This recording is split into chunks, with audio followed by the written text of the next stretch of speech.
In 2004, I wrote an article called Illegal Drugs in a national level magazine called Context. And in that article, I reviewed public opinion about legalizing drugs, but especially marijuana. And at that time, only about 34% of Americans believe we should legalize marijuana. Fast forward to the 2020s, and that number goes up to double that. So what happened in that time period? Now, it may seem like a long time to you, but 20 years is not a lot of time for humans. We don't change that quickly usually, but something happened that people as a whole changed from a no to a yes. In this chapter, we're going to explore how society impacts your thought processes. Did you know that most research shows that people are more positive about local politicians than they are national level politicians? This is important because a lot of what we're going to be talking about in the social construction of attitudes and behaviors comes from the idea that when we interact with something on a regular basis, we think differently about it than if it's something abstract. You might hold a general belief or a value that all politicians are untrustworthy. However, if you have direct positive experience working with a local politician on a community project, say, direct experience, your specific attitudes toward that politician might become quite favorable, even if your general value remains. This section really pushes us to consider that attitudes are fluid, interactive creations rather than static entities stored in our minds. The interactionist perspective reminds us that our feelings and evaluations are constantly being negotiated, like the entire concept of the social construction of reality. The emphasis on direct experience over pre-existing beliefs is particularly insightful. It suggests that exposure and interaction can be powerful forces for change, sometimes overriding deeply held convictions. I want to stress the challenge of studying public opinion is that sometimes we have strongly held opinions, sometimes we put them under the category of values, but we also have things that are not very strong, and we have non-attitudes. And when we're asked our opinion about something, we will give our opinion even if we really don't have a strong belief about it.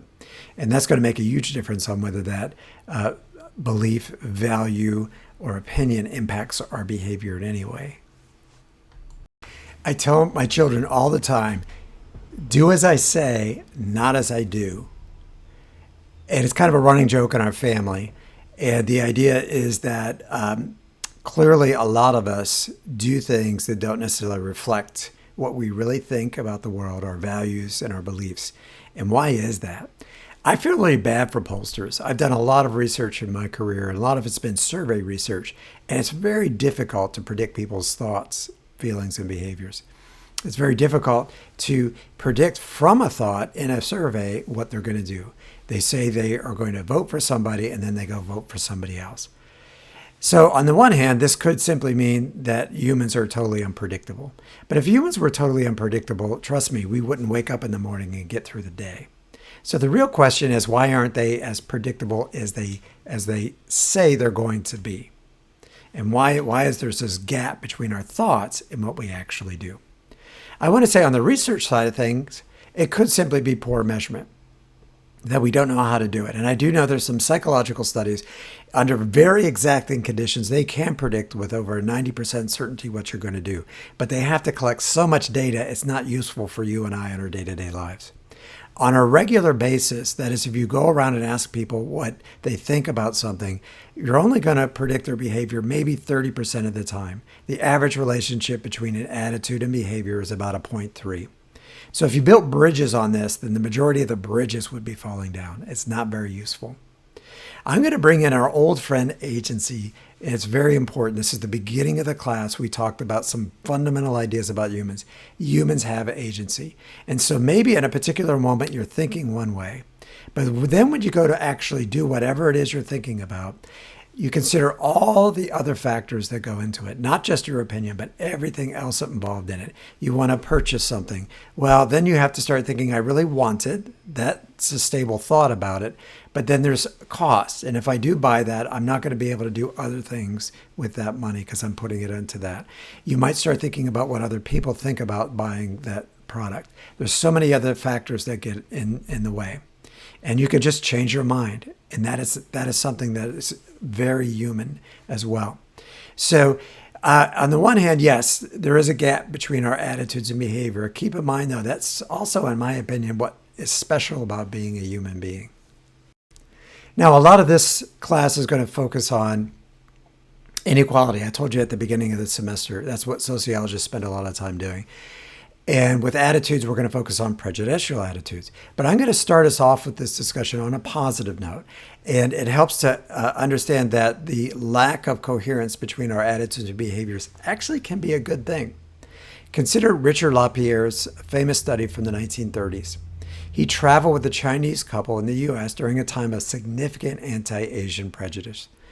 He then surveyed establishments asking if they would serve Chinese guests. Almost all of the hotels and motels said no. Yet, when the couple actually visited these places, only one refused service. This classic study demonstrated that prejudicial attitudes do not always translate to discriminatory behavior in real-world social interaction. In this case, the gap between attitude and behavior was a good one.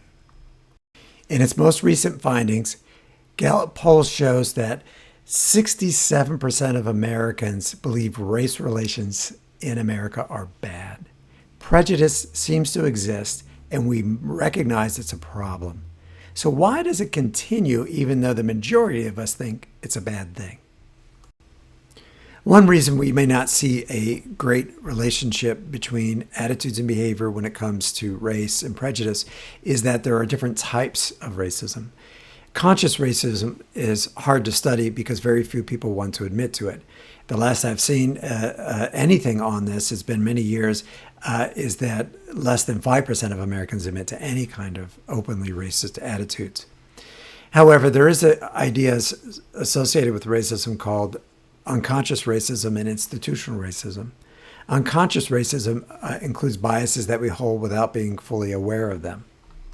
A famous example of someone who tried to study this is the Bogartis social distance scale, in which he asked people not directly whether they're racist or not or had certain biases, but rather how close people feel to people of different backgrounds. And he included things like Canadians, American English, but also Asians and Black individuals. And no surprise, the majority felt a little closer to Canadians, Americans, and English than they do to Asians and Blacks. In fact, people of Black descent from anywhere almost always would be on the lower end of that scale, suggesting there is some sort of a bias going on, even if people are not conscious of it.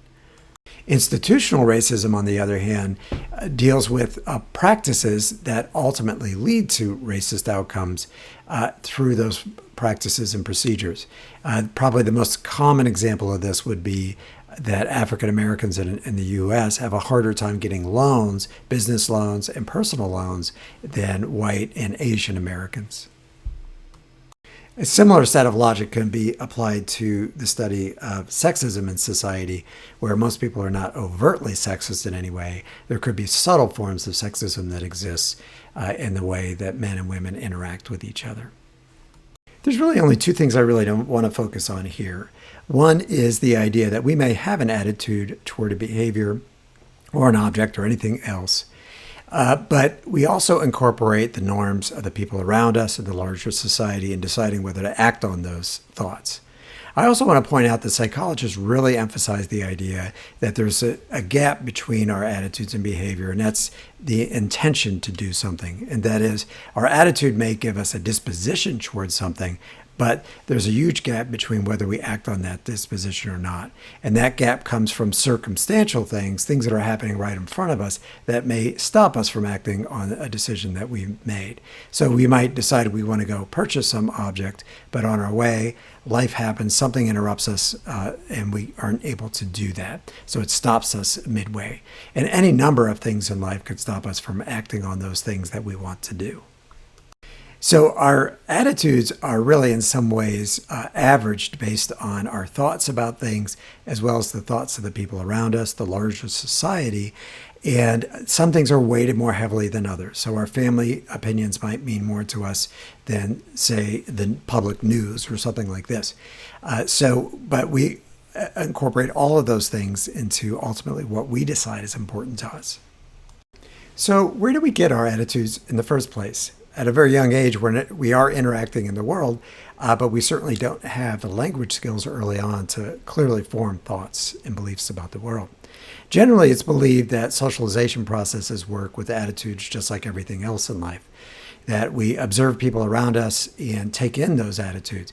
But as we talked about in our socialization chapter, children do have agency, and they coordinate their thoughts with the people around them, and they interpret adult values and beliefs into their day-to-day interactions with peers.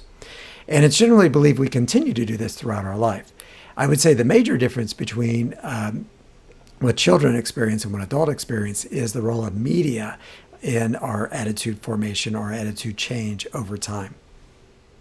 I will add another important thing to be aware of is that sociologists study the role of our social positions in forming our attitudes. We know from some research that the status of our families impacts our attitudes above and beyond the interactions in the family themselves. Just being born into one family versus another, typically I'm talking about working class, middle class, and upper class, can influence your attitudes, again, above and beyond the actual socialization processes that go on in the family. Much to talk about here. It can be rather overwhelming, but it's some things I think I need to stop and slow us down and talk about. First, I want to stress that there's a lot of talk about media and its influence on our lives. And in terms of attitudes, I want to put media in there with friends and family and so forth. If you remember at the beginning of the semester, we talked about primary, secondary, and reference groups. And in that sense, we can put media in the category of reference groups. These are groups that influence our thoughts, feelings, and behaviors in the world, but we don't necessarily interact with them on a regular basis. Probably the most famous person in this area was Marshall McLuhan, who talked about the median is the message. I almost said the word massage because his original book had misspelled message and put massage there by mistake. Similar, Altide's book on media syndrome is similar, and the idea is that the internet, instead of TV and radio back in McLuhan's day, is serving to influence our attitudes above and beyond our peers and our own education. So I want to add a couple of other things that are important for you to understand as you think about attitudes and behaviors the rest of your life. First is the sociological model of attitudes and identity. And the idea is that identity impacts our behaviors, and it relates to attitudes in this way. And that is, picture two people. Both of them say that they have an attitude that the environment is very important to them. They took a survey on a scale of 1 to 5, 5 being most important, and they both scored a 5 on that. And then you try to predict whether they're going to actually give money toward, trying to fix problems with the environment or volunteer or something like that. But what if you found out one of them already is a volunteer in an environmental group or actually gets paid to work in an environmental group? Which one do you think is going to actually act on that attitude more? Probably the one who already has that identity. And so identities help us to understand how attitudes create identities in the first place. But once we have those identities, we try to stay consistent, going back to chapter 5 on status consistency. Finally, I want to mention balance and cognitive dissonance theories, and that these are old psychology ideas that we try to coordinate our feelings about the world based on our past thoughts, feelings, and behavior, and the thoughts, feelings, and behavior with people around us. And we try to make them all commensurate with each other. And sometimes that doesn't happen, and that we have an attitude that conflicts with other people or our previous way of thinking about things, and that causes distress. And then we either have to go back to the way we used to think about things or we change our attitudes. But we are constantly in this state of flux as we take in new information from people, the media, and everything else around us and make decisions about what we think going into the future. We're going to look at two ways that group processes focuses on the role of group interactions in forming attitudes toward ourselves and other people. Status construction theory is the idea is that we develop attitudes toward people partly based on their status in groups. In some cases, it's the status they develop in groups. We talked about social exchange theory and how people who contribute more to a group, or at least perceive to contribute more to a group, are given more status. In other cases, we bring their statuses from the outside world into the group.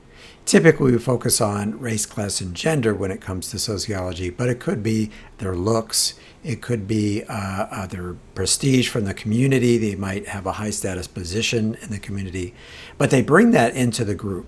And so regardless of the performance of the group, they get a little extra bonus positive feeling from people simply by having that.